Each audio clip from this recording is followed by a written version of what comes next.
Chapitre 78. La Samaritaine. Premièrement, le don de Dieu. Les pharisiens ayant appris que Jésus faisait plus de disciples et baptisait plus que Jean, bien qu'il ne baptisa pas lui-même, mais ses disciples, en furent très irrités. Jésus l'ayant su, quitta la Judée et s'en alla de nouveau en Galilée. Il aurait pu, s'il l'avait voulu, dit saint Augustin, demeurer là et rendre impuissantes leurs agressions. Mais, dans tout ce qu'il accomplissait en tant qu'homme, il agissait comme le modèle de tous ceux qui devaient croire en lui. Il voulait apprendre à ses serviteurs qu'ils ne commettent point une faute quand ils se retirent devant la fureur de leurs persécuteurs. Ce bon maître fait donc cela, non par crainte, mais pour nous instruire. L'orgueil et l'envie étaient les vices caractéristiques des pharisiens. Ils s'étaient irrités de la prédication de Jean, irrités de son baptême, et avaient refusé de le recevoir. Ils s'étaient plus irrités contre Jésus, dont la prédication s'écartait plus encore que celle de Jean des formules judaïques. Irrités de la facilité avec laquelle il se faisait des disciples, irrités de son baptême et du grand nombre de ceux qui le recevaient. Et cependant, Jésus ne baptisait pas lui-même, comme le fait remarquer l'évangéliste. Jean avait annoncé qu'il baptiserait dans l'Esprit Saint et le feu, dit saint Jean Chrysostome. Il n'avait pas encore donné l'Esprit Saint, c'est pourquoi il ne baptisait pas. Mais il laissait ses disciples baptiser, et ce baptême n'avait pas plus de valeur que celui de Jean. En laissant ses disciples baptiser, il montrait l'unité de son œuvre et de celle de Jean. Il préparait les mystères futurs, et, en ne baptisant pas lui-même, il affirmait sa supériorité sur Jean-Baptiste. En quittant la Judée devant les oppositions qui lui étaient faites, il pratiquait lui-même le conseil qu'il devait donner à ses apôtres, dit saint Jean Chrysostome. Si, dit saint Jean Chrysostome, il s'était tiré de leurs mains par un miracle, on aurait pu douter de la vérité de son incarnation. Pour établir qu'il était véritablement homme, il se soumet donc aux lois de la prudence humaine. Mais toujours occupé du salut des âmes, il profitera de ce voyage qui ressemble à une retraite pour enseigner les plus hauts mystères de la grâce à une pauvre âme déchue. Comme cette scène de Jésus et de la Samaritaine est vivante dans l'évangile de saint Jean, et comme il est facile à l'esprit de la reconstituer. Elle se passe dans un endroit bien connu de la Palestine, et les voyageurs en retrouvent facilement le lieu. La grande chaleur de midi, qui rend la plaine à peu près déserte, la moisson qui grandit et dont Jésus s'inspire en son enseignement, Jésus assis à même sur le bord du puits, trahissant la fatigue de la route, les disciples allant à la ville voisine acheter des vivres, leur étonnement à leur retour en voyant Jésus converser avec une femme, tous ces détails qui peignent si bien cette scène prouvent qu'elle est racontée par un témoin oculaire. Et ce dialogue, où se retrouve exprimé au vif le caractère des deux interlocuteurs, prouve que l'évangéliste avait entendu le récit du témoin principal. La peinture s'est exercée plusieurs fois à reproduire ce sujet. Ses meilleurs tableaux, si vivants qu'ils soient, demeurent bien au-dessous de celui que nous a retracé l'Évangile. Jésus nous y apparaît dans son caractère véritable, dans cette bonté qui le porte vers les âmes les plus abaissées, pour les relever, pourvu qu'elles ne s'obstinent pas dans leurs fautes, dans cette adresse unique à s'emparer d'elles, dans cette aisance avec laquelle il se sert des choses les plus communes pour enseigner les mystères les plus élevés. Chacun de ces détails, chacune de ces paroles ont leur signification, dit saint Augustin. Ils sont pleins de mystères, ils sont pour nous des sacrements. À Jérusalem, peu de temps auparavant, il avait révélé à un docteur de la loi, qui était revenu le trouver en secret, le mystère de l'amour divin se traduisant par un don ineffable, le mystère de la grâce divine. Aujourd'hui, il continue cet enseignement, le don que le Père a fait aux hommes de son Fils, la grâce, fruit de ce don, devenant dans les âmes une vie nouvelle. Voilà donc la doctrine qui domine tout son enseignement. Or, il lui fallait passer par la Samarie. Il avait commencé le ministère de la parole évangélique par les Juifs. Il voulait reconnaître leur primauté religieuse. Quand il enverra ses apôtres prêcher, il leur recommandera de ne pas aller vers les Samaritains. Si les Juifs étaient remplis de mépris pour les Samaritains, ceux-ci étaient de vrais hérétiques, presque au niveau des païens. Et ils étaient pleins de haine pour les Juifs. Aussi, les apôtres n'iront les évangéliser qu'après la descente du Saint-Esprit. Et Jésus ne le fait aujourd'hui qu'en passant, par occasion, par suite de la nécessité où l'avaient mis les Juifs, tant il voulait garder de ménagement pour son peuple. Toutefois, dès le commencement, il nous fait comprendre le principe de l'universalité de l'Évangile. Et il vint donc en une ville de Samarie, nommée Sichar, près de l'héritage que Jacob donna à son fils Joseph. Il y avait là le puits de Jacob. C'était un lieu tout rempli de souvenirs anciens qui rattachaient le passé au présent. C'était là qu'Abraham, venant de Mésopotamie, avait élevé un autel au vrai Dieu. Jacob avait acheté ce champ où Jésus se trouvait. Il y avait élevé un autel au Seigneur, et il avait creusé ce puits. C'était là que les enfants de Jacob, pour venger leur sœur, avaient égorgé les Sichémites, inaugurant des haines qui devaient durer bien longtemps. Les patriarches, en récompense de leur foi, dit Théophylacte, avaient reçu cette terre de Dieu. Il n'était pas étonnant que les Juifs, par leur incrédulité, perdissent ce qui leur avait été donné et que les dons de Dieu fussent transférés aux gentils. Je pense, dit Alcuin, qu'en donnant ce fonds à son fils bien-aimé, Jacob l'avait donné moins à Joseph qu'à celui dont Joseph était la figure, que le soleil, la lune et les étoiles adorent. Jésus vient à ce fonds afin que les Samaritains reconnaissent en lui le véritable héritier des patriarches et se convertissent à lui. Sur ce sol étranger, Jésus-Christ, fils des patriarches et fils de Dieu, était doublement chez lui. Il venait chez les siens, dans le domaine de ses ancêtres, et il venait y faire jaillir les sources de la vie. Donc, Jésus, fatigué du chemin, était assis à même sur le bord du puits. Comme cela, cette expression indique bien un témoin oculaire. Toutes ces choses, dit saint Augustin, ont leur signification et nous invitent à pénétrer leur sens caché. Qu'est-ce à dire que Jésus était fatigué du chemin? C'est comme si l'Évangile vous disait « Nous avons rencontré un Jésus plein de force et un Jésus plein de faiblesse. » Il était fort, puisque le Verbe était au commencement, et toutes choses ont été faites par lui, et il les a faites sans fatigue aucune. Voulez-vous le connaître dans sa faiblesse? Le Verbe s'est fait chair, et il a habité parmi nous. Le chemin par lequel il a marché, c'est cette chair qu'il a prise pour venir à nous. Comment celui qui est partout pourrait-il aller quelque part, sinon en assumant la chair de l'homme? Il était fatigué du chemin, dans cette chair qu'il avait prise pour nous.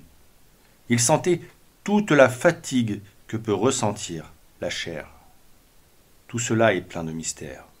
Ce n'est pas sans une raison profonde que Jésus connaît la fatigue, que celui qui est la vertu de Dieu connaît la fatigue, que celui qui relève les âmes fatiguées connaît la fatigue. Ce n'est pas sans raison qu'il connaît la fatigue, celui dont l'éloignement nous laisse dans la lassitude la plus complète, dont la présence nous remet sur pied. C'est pour vous que Jésus a connu la fatigue du chemin, parce qu'il s'était rapproché de vous par sa chair, parce qu'il avait voulu prendre toutes vos faiblesses, parce qu'en prenant vos faiblesses, il les guérissait. C'est sa puissance qui vous a créé, et c'est sa faiblesse qui vous a relevé. La puissance du Christ a fait que ce qui n'était pas fut, et la faiblesse du Christ a fait que ce qui était ne périt pas. Il nous a créés dans la puissance, il est venu à notre recherche dans sa faiblesse. Faible, il nourrit les faibles comme la poule ses petits. C'est à elle qu'il s'est comparé. Vous voyez mes frères, comme la poule devient faible avec ses poussins. Même quand elle n'est pas accompagnée de ses petits, à ses ailes tombantes, à ses plumes hérissées, à ses gloussements, à sa maigreur, il est facile de voir qu'elle est mère.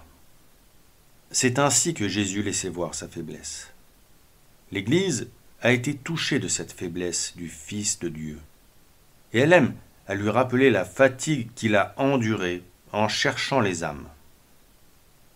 En me cherchant, vous avez dû vous arrêter, accablé de lassitude. Mais cette faiblesse de Jésus nous fortifie, dit encore saint Augustin. En participant à sa faiblesse, devenez fort. Car ce qui vient de Dieu, plein de faiblesse, est plus fort que tous les hommes.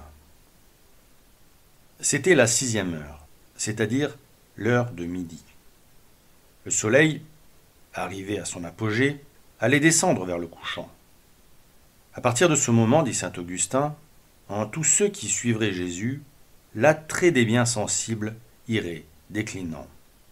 Et l'homme intérieur, recréé par l'amour des biens invisibles, reviendrait à cette lumière qui ne doit pas avoir de déclin. Jésus était assis, comme il convenait à un docteur, dit saint Augustin. Mais que signifie cette parole « comme cela » demande saint Jean Chrysostome. Et il répond. Il était assis non sur un siège ou sur un coussin, mais tout simplement à terre. Ses voyages, désormais, devaient être incessants. Il ne devait plus avoir un abri à lui pour reposer sa tête. Il devait aller et venir sans s'embarrasser de provisions de voyage. Il se reposait un moment et bientôt allait boire quelques gouttes de cette eau. David, voulant exprimer cette vie si complètement détachée de la terre, disait « Il boira en passant de l'eau du torrent ». Et voilà qu'une femme de la Samarie vint pour puiser de l'eau. Cette femme, dit Augustin, est l'image de l'Église. Comme les Samaritains qui, tout en cultivant les terres proches des Juifs, n'étaient que les étrangers. L'Église devait être formée par les gentils. Cette femme est aussi la figure de toute âme qui arrive à la grâce. Elle venait pour puiser une eau ordinaire, et elle trouve une source qu'elle ne pensait guère rencontrer. Reconnaissons-nous donc en elle, dit saint Augustin, et écoutons-nous parler en elle, et avec elle rendons grâce à Dieu. Jésus lui dit, « Donnez-moi à boire ». Ses disciples étaient allés à la ville pour acheter des vivres. Il nous apprenait, dit saint Jean Chrysostome, non seulement à être courageux au travail, mais encore à ne pas nous préoccuper de notre nourriture.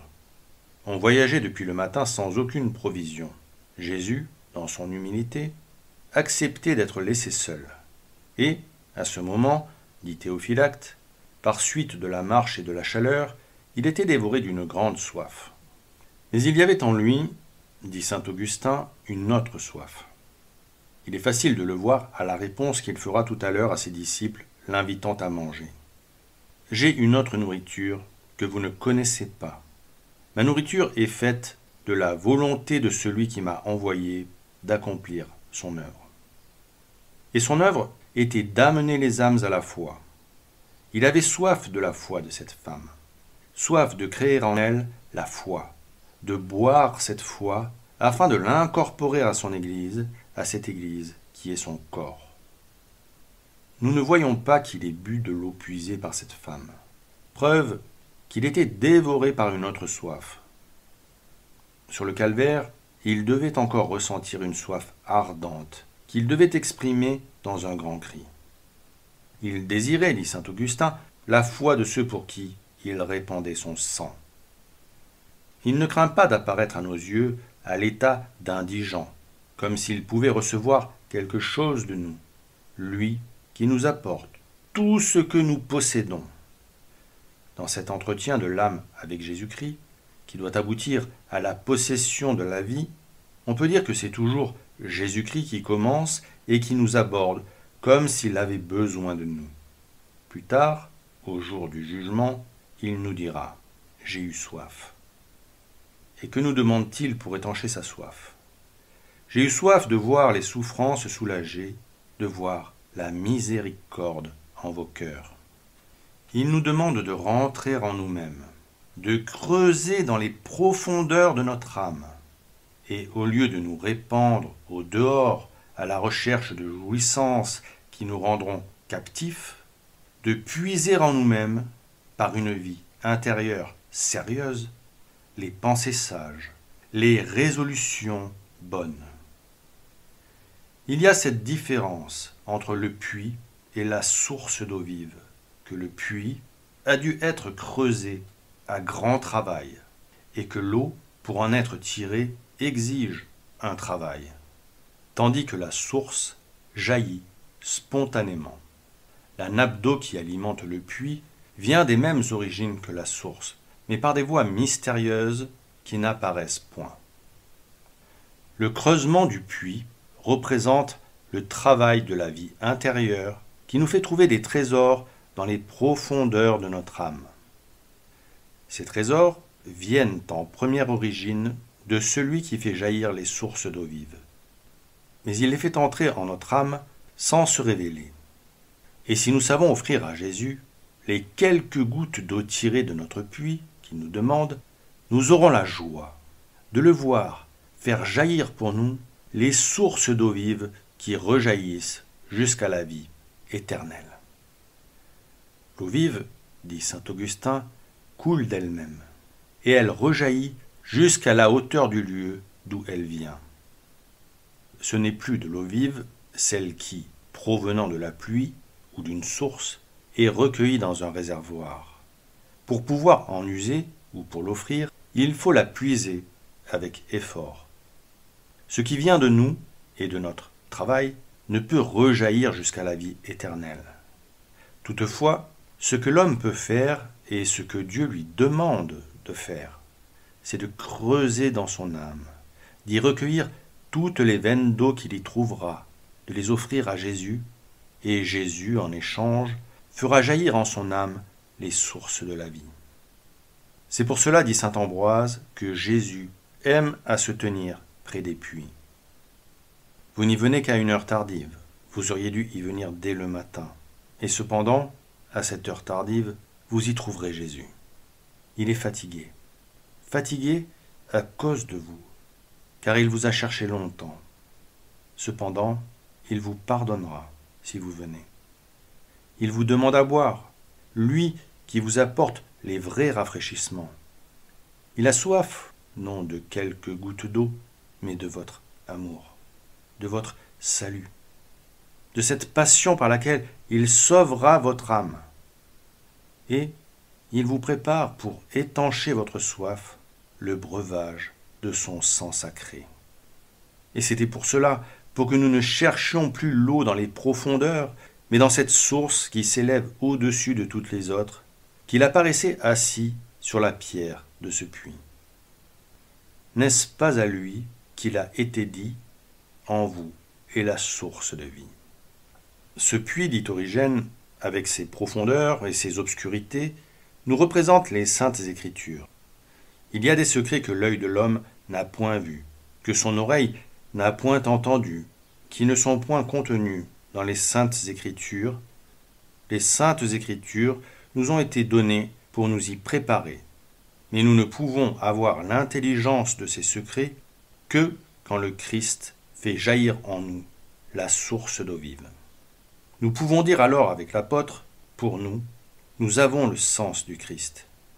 Celui qui boit à la source du Christ est préparé à entendre au-dedans de lui la réponse à toutes les questions, à sentir au-dedans de lui ce bouillonnement qui le soulèvera jusqu'à la vie éternelle. Toutefois, nous devons puiser dans le puits avant de jouir de la source d'eau vive. Donnez-moi à boire. Cette femme s'étonne d'une semblable demande, et sans lui refuser, non peut-être sans un accent de raillerie, lui dit « Comment, vous qui êtes juif, me demandez-vous à boire, à moi, samaritaine ?» Car les juifs n'ont point de commerce avec les samaritains. Quand Jésus nous parle, Souvent, nous nous étonnons de ces demandes. Nous croyons des étrangers pour lui. Nous ne savons pas que s'il nous demande, c'est pour avoir l'occasion de nous donner bien plus largement que tout ce que nous aurons pu faire pour lui. Jésus lui répondit, « Si vous connaissiez le don de Dieu, et qui est celui qui vous dit « Donnez-moi à boire », vous lui auriez fait peut-être la même demande, et il vous aurait donné une eau vive. » Il lui parle, dit saint Augustin, à mots couverts. Il pénètre peu à peu dans son cœur. Qu'y a-t-il de plus doux, de plus bienveillant que cette invitation? Cette parole prouve bien que la demande que Jésus lui avait faite avait pour but de la préparer à une grâce précieuse. Et quel est ce don de Dieu qui jetait Jésus lui-même dans l'admiration? Est-ce la rencontre de Jésus? C'est beaucoup déjà. Mais l'expression dont se sert Jésus semble indiquer davantage. Le don de Dieu, c'est le don qui demeure. C'est le don de la foi, de la grâce, de l'Esprit Saint. Vous recevrez le don de l'Esprit Saint, disait saint Pierre, rappelant la promesse de Jésus-Christ. Mais encore et principalement ce don, source de tous les autres, ce don dans lequel Dieu nous a donné toutes choses. Ce don qui est pour toujours, que Jésus indiquait au docteur de la loi quand il lui disait « Dieu a ainsi aimé le monde qu'il lui a donné son propre Fils. » On sent de l'admiration dans la parole de Jésus, de l'admiration pour la bonté de Dieu et aussi de la compassion pour tous ceux qui ignorent ce don. Ceux qui croient posséder la science, mais ignorent le don de Dieu, ignorent tout. Ils ignorent l'œuvre de Dieu, n'en connaissent pas le but, ils ignorent la création, ils s'ignorent eux-mêmes, et ils sont pauvres, ne possédant pas la grande richesse de l'homme. Vous lui auriez fait peut-être la même demande. C'est pour ainsi dire un dogme de notre foi, dit Origène, que personne ne peut recevoir le don divin s'il ne le demande. Dieu a voulu que son Fils lui demandât, et Jésus nous dit « Demandez, et il vous sera donné ».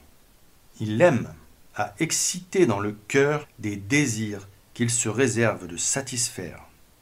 Les désirs de l'âme, dit saint Grégoire de Nazianze, ont devant Dieu un grand prix. Dieu a soif de notre soif. Il semblerait qu'on lui procure un avantage quand on lui demande quelque bien. Il a plus de joie à donner que les autres à recevoir. Et il vous aurait donné une eau vive. Le Saint-Esprit, dit saint Jean Chrysostome, est appelé tantôt la flamme et tantôt l'eau vive. Ces noms indiquent son action plutôt que sa nature elle-même. Sous le nom de feu, il nous apparaît consumant le péché, animant les âmes. L'eau vive indique la pureté et le rafraîchissement qu'il apporte aux âmes. Il rend l'âme, qui le reçoit, semblable à un jardin verdoyant, rempli d'arbres chargés de fruits. Il la met à l'abri de toute tristesse et des traits de l'ennemi. Par ce don, dit saint Cyril, l'humanité, qui ressemblait à une terre desséchée et stérile, revient à sa beauté première, se couvre de fruits et fait germer et grandir en elle l'amour divin. Oui, il y a des âmes où l'on sent que des sources nouvelles se sont ouvertes, sources qui jaillissent de toutes parts, sources qui ont besoin de se répandre pour communiquer leur surabondance. Il y a en elles des idées nouvelles, des sentiments nouveaux. C'est Jésus qui a fait jaillir ces sources. Cette femme lui dit « Seigneur, vous n'avez rien pour puiser et le puits est profond. D'où pourriez-vous avoir cette eau vive ?» Cette femme s'élève difficilement aux hauteurs où Jésus veut la conduire. Cependant, elle commence à comprendre que son interlocuteur n'est pas un homme ordinaire. Elle l'appelle Seigneur. Toutefois, si le grand patriarche Jacob n'a point trouvé d'eau vive dans ce lieu, et s'il a dû creuser ce puits avec beaucoup de travail, comment cet inconnu pourrait-il faire plus que lui? Êtes-vous plus grand que notre père Jacob qui nous a donné ce puits? et l'a creusé si profond qu'après lui, ses enfants et ses troupeaux en ont bu abondamment. Et cette parole, elle ne la disait point, sans doute, sans une certaine fierté. Cette eau était si bonne que Jacob, après en avoir bu, en avait donné avec empressement à ses enfants, si abondante que ses troupeaux en avaient bu à leur soif. Au lieu de répondre qu'il est en effet plus grand que Jacob, Jésus continue son enseignement. Il indique les œuvres qu'il accomplit et qui diront elles-mêmes sa grandeur. Cette eau du puits de Jacob, si fraîche, si abondante qu'elle soit, ne peut étancher la soif que pour un moment. Quiconque boit de cette eau aura encore soif, mais celui qui boira de l'eau que je donnerai n'aura plus jamais soif. Cela est vrai, dit saint Augustin, et de l'eau matérielle et des choses dont elle est le symbole. L'eau du puits, c'est les plaisirs du siècle avec leurs ténèbres. Les hommes puisent cette eau avec le vase de la convoitise. Et avec quelle peine ils le font, et avec quelle ardeur on recherche le plaisir, et comme on le trouve difficilement. Quand, en obéissant à ses passions, on a goûté les plaisirs des sens, les festins, les spectacles, les voluptés, la soif ne revient-elle pas plus ardente?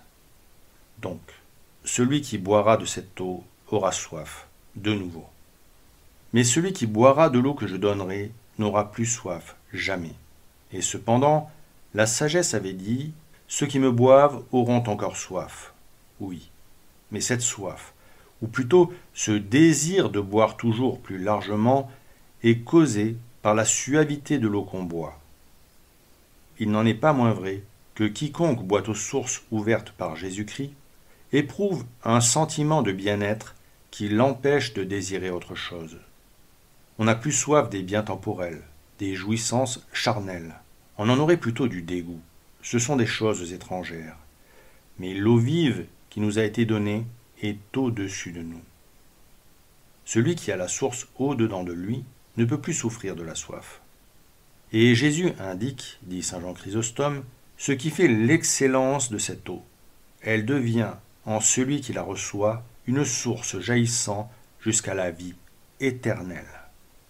Cette eau, dit Théophylacte, s'accroît sans cesse. Les saints, par la grâce, reçoivent des germes pour l'action et l'exercice.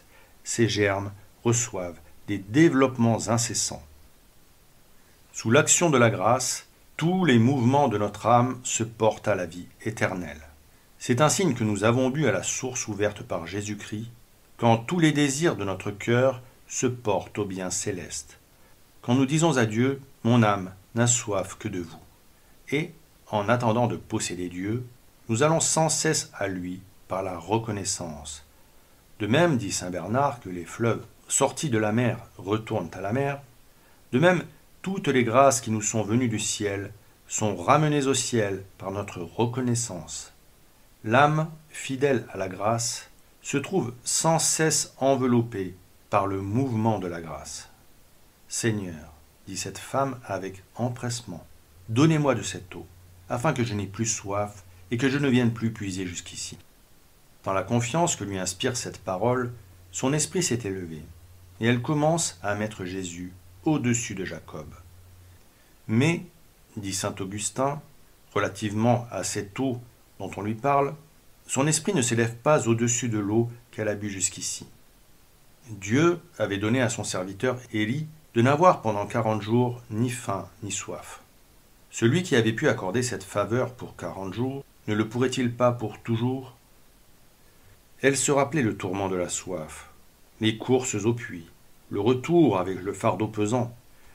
Quand la provision était finie, il fallait recommencer, et cela tous les jours. Cette eau nourrissait son besoin plutôt qu'elle ne le satisfaisait.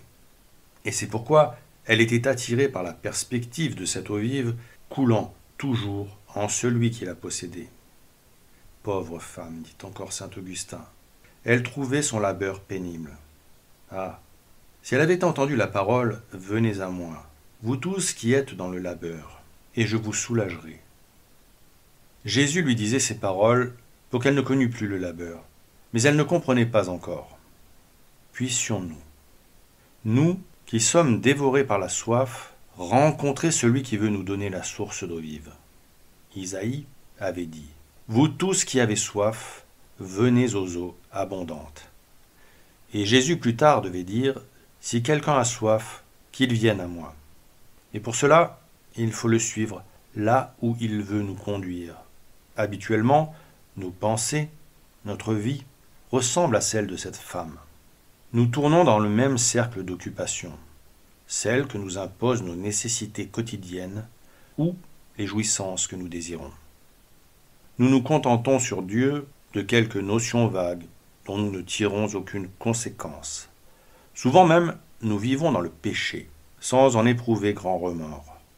Mais que l'on vienne à rencontrer Jésus-Christ, tout à coup, l'esprit se reprend à la curiosité des grandes choses. Et voici que des sources s'ouvrent dans l'âme, venant de l'éternité et rejaillissant jusqu'à l'éternité. Jésus-Christ est toujours là. Le puits creusé par le patriarche Jacob, et dont cette femme était si fière, ne donne plus d'eau. Il a été comblé par des pierres que les passants y ont jetées. Mais les sources que Jésus a ouvertes sont toujours aussi abondantes qu'au premier jour. Imitons la Samaritaine, dit saint Jean Chrysostome. Conversons avec le Christ. Il se tient encore au milieu de nous, nous parlant par ses prophètes et ses disciples. Si cette femme, pour parler à Jésus, qu'elle ne connaît pas, oublie tout le reste et demeure là sous l'ardent soleil, sommes-nous excusables si nous, qui dès l'aurore pouvons nous entretenir à l'aise avec lui, nous recevons avec dégoût les paroles qui viennent de lui ?